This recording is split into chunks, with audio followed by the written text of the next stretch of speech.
I know I read in the story in Blues Revue, where you were featured in the Jimi Hendrix issue, you said you made a trip to the Delta. Yeah. And it really changed you, and you came away, with some different ideas.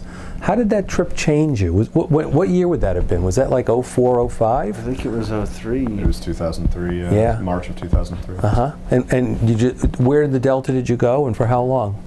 It was about 3 days. We visited like Fred McDowell's gravesite and all three of Been there, love it. Yeah. And, spent some time in Memphis. We'd never been down there, yeah. At all. How it changed things for me is it just put it into perspective. I was like, okay, this is where the music that I've been listening to, trying to learn how to play the last 5 years, mm-hmm. Or 10.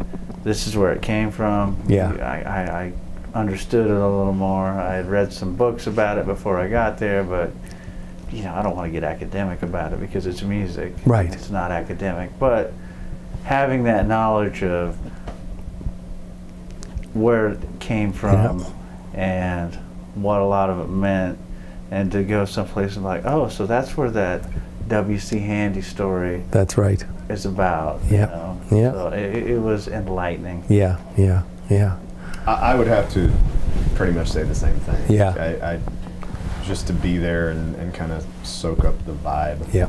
There's a feeling and a vibe, and. Like just for me this year, going to King Biscuit, driving from the airport in Memphis. I've been to King Biscuit 10 times, and what other blues festival do you drive through cotton fields? Yeah. On your way there, and all of a sudden, you're kind of, feeling the music every place you go. It's real. Yeah, it is. I mean, it's real. We go to lots of great festivals all over the world, and they're all great too, but it's different when you're at King Biscuit. That's There's right. something that's truly there, and it's changed a little over the years, but... Have you done any of the fests in Clarksdale, the Juke Joint or the Sunflower? And I haven't been to any of those. Not. Yeah, yeah. What's the importance of the road like for this young band? Well, we have to play. We have to tour to make money. We have to tour to spread the word. We have to be traveling to sell CDs and. Mm-hmm. But is there an artistic component besides the we have to tour for the economics? Does being on the road, does touring help you fine tune your vision, your game, better than being home? And oh, of course, because when we're home, we're so glad to be home that we don't even practice sometimes. Yeah, so, yeah. I mean, we definitely have honed where we're at being on tour. Yeah. Yeah, there's. I mean, you can practice all you want, but there's just such a difference between rehearsal and performance. Yeah. Well, a good example is Kendall joined us in June, and it was a real last-minute personnel change, and we had about 3 rehearsals, and then we had to basically hop on a plane and go play for 2 weeks in Italy. And I remember telling him before we did it, I was like, these rehearsals are great, but you're really going to learn all these tunes is on the stage over the next 3 months. Yeah, That's exactly what happened. That's Never cool. mind the fact that we're still pulling out tunes that Kendall doesn't know Yeah, and throwing them at him on stage. Okay, it's kind of like this. Right, yeah.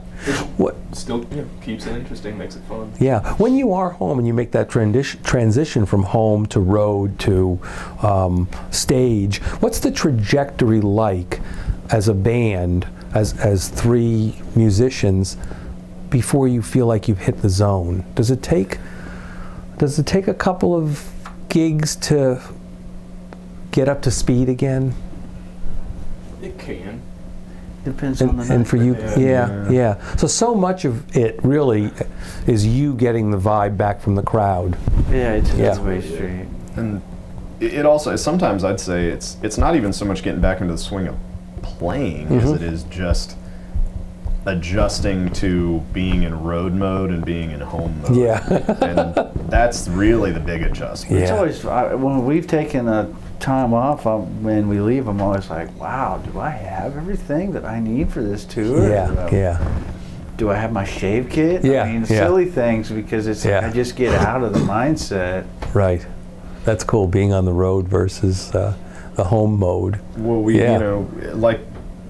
we almost always take the winter really light as far as like road time. We may record or something during the winter, but we're home. We're still home. Yeah. So, usually December, January are super light, but one big thing is, you know, when you get to February or March, and then you get to, say, like October, November, those first couple really long drives of the year, those first couple times we got to make something like a 12, 15, 20 plus hour drive. How about 34? Yeah. 34 hours. Yeah, we've done it. Yeah, 34-hour drive or something. Yeah. The first couple of times out of the year you got to do that, it's just extra rough. Yeah. And then the last couple of times when you of know, the year, in the middle you kind of hit the stride and it's a little bit easier most of the time. Yeah. We're on a stretch now of about 5,600 miles in 14, 15 days. Wow. And ending That with about puts it into perspective. a 29-hour drive at the end of it. Oh, yeah. Does it take you a while when you start these tours to get into the zone with each other on stage, or is that Not really, pretty? No. Well, I know back a few years ago, you guys participated in really one of the highlights of the blues world, and that's Blues-a-Palooza, where you went overseas to. Did you go to Iraq or Afghanistan? We were in Iraq. We were supposed to go to Afghanistan, and then it got canceled at the last minute. Were you on the second one that Steve did? Yes. Wow. And what was that experience? Kendall was not with you. You had another drummer? No. You used Tony? No, Tony Bronico. So what was that experience like in terms of it was amazing. Changing your lives? Yeah. Amazing, unique, moving, never scary. Yeah. Never scary. It was just a reaffirmation of the power of music and how, you know, even just what little bit of talent we could bring some of those people for a few moments, how important it was. Yeah.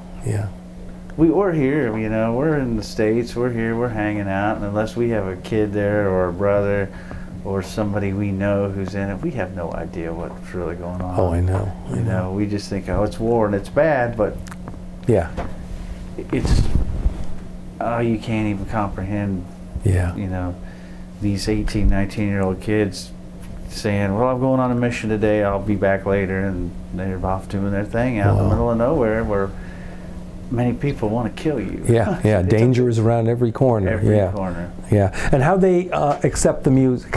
What a silly question. I mean, as you said, 18, 19-year-olds, blues is probably a foreign country to them too. How did they? That's correct. Yeah. How did they accept this music? The people who came to the shows, it was, for them, it was super well received. Yeah. Sometimes, depending on what was going on, the crowds may have been a little small for a given night, either because the word about the show hadn't gotten out all that much or something like that. But even on the nights when we maybe only had like 40 or 50 people, they still, the way they just ate up the music was really, like Aaron said, it really reaffirms how much music can mean to people. Sure. And how much, when these people are halfway around the world from everything and everyone they love, how when people would say things to you like, you made me forget I was here for a couple hours. That's really intense. Yeah.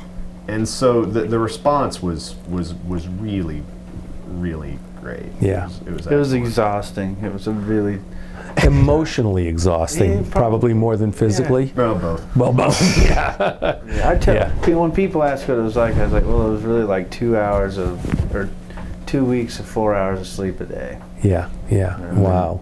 You wake up super early and strap on the body armor and the helmet and get on the seat. Get on and head out. Yeah. Wow. Well, you guys now have been at this since like 2001 when you first met at some jam in a little bar in Kansas. And looking back now, what have you learned about the blues in these 12 years? Oh man, that's a tough question, Art. Well, I've learned how hard that you got to work just in the business to make a go at it, but I wouldn't trade any of it for anything. Yeah. So I've learned more than anything, if you have passion and hard work, good things do come. Cool. Good. Just, you know, we've had a plan and we've stuck to it. Yeah. We really have tried to be smart you know, our money and and with our decision making and everything, and just that's the thing too, that's kind of a Wait, you got money? What money? yeah, what money? I didn't say I was we're in shock making for a minute there.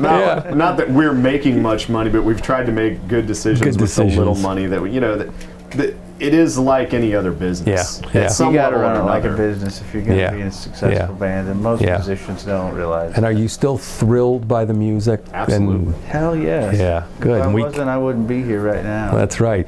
So, ladies and gentlemen, plan to be thrilled by the music.